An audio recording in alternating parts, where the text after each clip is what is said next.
Human rights કમિટીના સૂચન બાદ વડોદરા મહાનગરપાલિકા આખરે વિશ્વામિત્રી નદી મુદ્દે હરકતમાં આવી છે. નદીના પટ વિસ્તારમાં ઠાલવાયેલા મોટા કાટમાળ સંદર્ભે કામગીરી હાથ ધરાઈ છે. વિશ્વામિત્રીમાં કુલ 13 સ્થળે કાટમાળ હોવાનો અંદાજ છે, જેમાંથી હાલ પાલિકા 3 સ્થળોએ કામગીરી કરી રહી છે. વડોદરા શહેરની ઓળખ સમાન ઐતિહાસિક વિશ્વામિત્રી નદી ગાયકવાડી સમયમાં ખળખળ વહેતી હતી, પરંતુ તંત્રના બેદરકાર વલણના કારણે નદી આજે પ્રદૂષણમાં રાજ્યમાં 6ઠા ક્રમે પહોંચી ગઈ છે.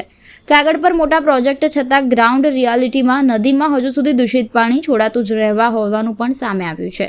હાલમાં હ્યુમન રાઇટ્સ કમિટીના સૂચન બાદ પાલિકાએ નદી વિસ્તારના 3 સ્થળે ભીમનાથ બ્રિજ પાસે, ફાસ્ટ ટ્રેક કોર્ટની પાછળ, સમા ભરવાડવાસ પાછળ અને અકોટા સ્મશાન પાછળ કાટમાળની તપાસ શરૂ કરી છે. અકોટા સ્મશાન પાછળ જેસીબી અને હિટાચી મશીન દ્વારા ખોદકામ ચાલી રહ્યું છે, જેમાં કાટમાળ કેટલો ઊંડે સુધી જમા છે તે જાણી તેને કાઢવાની કામગીરી આગળ વધશે. વિશ્વામિત્રી પ્રોજેક્ટના કાર્યપાલક ઇજનેર દ્વારા જણાવાયું છે કે નદીની પહોળાઈ ઊંડાઈ વધાર્યા બાદ ફ્લડ પ્લેન વિસ્તારમાં ભરાયેલા કાટમાળને દૂર કરવું જરૂરી બન્યું છે. વિશ્વામિત્રી બચાવ સમિતિના અગ્રણી શૈલેષ અમીને પાલિકાની કામગીરી પર સવાલો ઊભા કરતા જણાવ્યું કે તંત્રના પાપે વિશ્વામિત્રી નદી દૂષિત બની છે. નદીની સફાઈ યોગ્ય રીતે થઈ નથી, દબાણો દૂર કરવામાં આવ્યા નથી, કાગળ પરની કામગીરી પૂરતી નથી. વાસ્તવિક સુધારા દેખાય તે જરૂરી છે. પાલિકા દ્વારા કરવામાં આવેલી કામગીરી હવે કેટલો ફેરફાર લાવે છે તેને લઈને લોકોમાં પણ અપેક્ષા અને સવાલ બંને દેખાઈ રહ્યા છે. ચલો, વિશ્વામિત્રીનું ખરેખર કામગીરી થઈ રહી છે. શું આપની શું માંગ છે? અત્યારે શું થઈ રહ્યું છે? વિશ્વામિત્રી નદી અંદાજે 30 થી 35% જે મૂળ સ્થિતિમાંથી એનાથી પૂરી નાખેલી છે. આમાં 2 કારણો છે. એક, વિશ્વામિત્રી નદીમાં સોલિડ વેસ્ટ જે જામવા નાખવો જોઈએ, સોલિડ વેસ્ટના સેન્ટર બનાવે, એની જગ્યાએ નદીમાં ઠાલવીને નદી પૂરાઈ છે. ને બીજી તરફ સરકાર દ્વારા બિલ્ડરોને જમીનની કિંમત વધતા પ્રતિબંધિત વિસ્તાર 1ની જમીન છે જેમાં બાંધકામ ના થાય એવી જમીનોને રહેણાંક વિસ્તાર બનાવી આપી અને બિલ્ડરોએ પુરાણ કરી ને એની ઉપર બિલ્ડિંગ બનાવી દીધા છે. આ વિશ્વામિત્રી નદીમાં એન્વાયરમેન્ટ ઇમ્પેક્ટ એસેસમેન્ટ કમિટીનું 2017-18માં સર્વે આવ્યો હતો અને આ સર્વેમાં સયાજી હોટલની પાછળ એક તળાવ જેવી મોટી જગ્યા હતી અને ત્યાં આગળ સોલિડ વેસ્ટના ઢગલા એ લોકોએ ફોટોગ્રાફી પણ કરેલી હતી. ત્યાર પછી પણ કોઈ પરિણામ નહીં, કેમ કે સરકારનું જ છે એનજીટી શું પર્યાવરણ વિભાગ, એનજીટીના હુકમ છે એને મેપિંગ કરવાના કે એને વિશ્વામિત્રીની સાઇઝ નક્કી કરવાના, એ પણ કરેલા નથી. હવે એનજીટીના હુકમને પણ આ સરકાર દોડીને પી ગઈ છે, આ કોર્પોરેશન દોડીને પી ગયેલી છે. એની ઉપર કન્ટેમ્પ્ટ કોણ કરશે એ મોટો સવાલ છે, કેમ કે એના હુકમનું પણ પાલન થતું નથી અને વિશ્વામિત્રી નદી સાંકળી થતી જાય છે. હવે આ નદીમાં 2 વર્ષ પહેલાં જે પૂર આવ્યું એનાથી પણ વધારે ખરાબ સ્થિતિમાં જો વરસાદ ફરી પડશે તો એનાથી વધારે ખરાબ સ્થિતિ સર્જાય એવા પૂર આવવાની પૂરેપૂરી શક્યતાઓ રહી છે. પૈસા ખર્ચાયા તે કઈ ગયા? વિશ્વામિત્રી નદીમાં પૂર આવ્યા પછી લગભગ મુખ્યમંત્રીએ 1200 કરોડ વિશ્વામિત્રી માટે જાહેર કર્યા અને નવલાવાલા કમિશને રિપોર્ટ બનાવ્યો કે વિશ્વામિત્રી નદીને શું કરવું જોઈએ.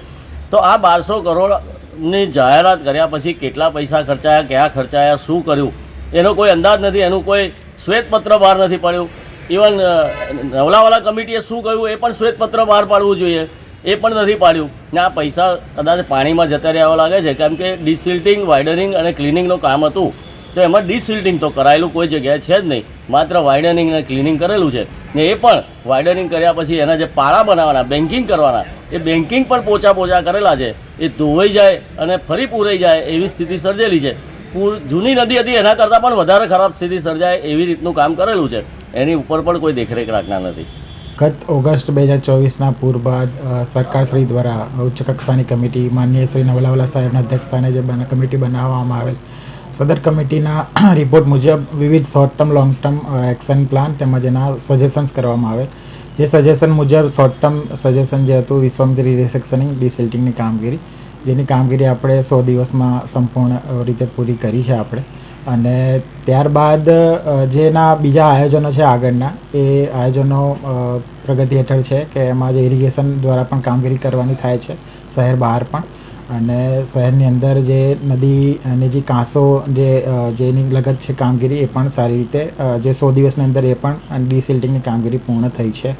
અને જે આપ જે કચરાની બાબત કરી રહ્યા છો તે માનવ અધિકાર આયોગની જે કમિટી હતી એ કમિટીના સૂચન મુજબ નદીની જે કોતરો ખરી, કોતરોમાં જે વર્ષોથી જે ડમ્પિંગ કે અજાણ્યા ઈસબ સંસ્થા દ્વારા જે CND વેસ્ટનું ડમ્પિંગ છે અથવા કચરાનું ડમ્પિંગ થતું હતું તે ડમ્પિંગના લોકેશનો આઈડેન્ટિફાઈ ઓલરેડી કરી દીધેલા છે અને તે જગ્યાએથી હમણાં જેનું લિફ્ટિંગ ચાલુ કરેલ છે અને આવી જગ્યાએ ફરીથી ડમ્પિંગ ના થાય તે માટે પણ વોર્ડની સેનિટેશનની ટીમો પણ એક્ટિવ છે કે જે આવા લોકોને પકડીને એની પાસેથી દંડ પણ ઉઘરાવશે અને કડક કાર્યવાહી કરવામાં આવશે.